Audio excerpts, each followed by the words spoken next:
সে সেখানে একটা ছোট্ট কাঠের বাক্স দেখতে পেল। বাক্সটি খুলতেই হঠাৎ একটা হালকা আলোর মধ্যে দিয়ে বেরিয়ে এলো একটা দুঃখী মেয়ের ভূত।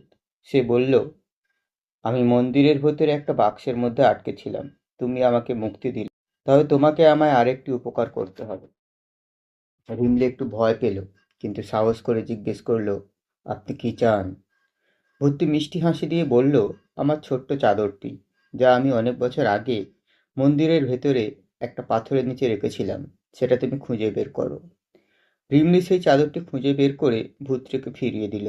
ভূতটি খুব খুশি হয়ে রিমলিকে আশীর্বাদ দিল আর বলল, তুমি আমাকে মুক্তি দিলে, আমি তোমার এই উপকার কখনো ভুলবো না। তুমি যখনই কোনো বিপদে পড়বে, এই মন্দিরে এসে আমাকে ডাকলেই আমি চলে আসবো। রিমলি মন্দির থেকে বেরিয়ে এসে দাদুকে সব বলল। দাদু সব শুনে বললেন, তুমি অনেক সাহসী মেয়ে, কিন্তু তুমি আর কখনো ওই মন্দিরের ভেতরে যাবে না। পরদিন রাতে খুব ঝড় বৃষ্টি শুরু হলো। ঘরের চালে চারিদিক থেকে জল পড়তে লাগলো। দাদু কি করবে বুঝতে পারছিল না। দাদুকে দেখে রিমলির খুব অসহায় লাগলো। পরদিন ঝড় বৃষ্টি থামলে রিমলি চুপি চুপি মন্দিরে গেল আর ভূতকে ডাকলো।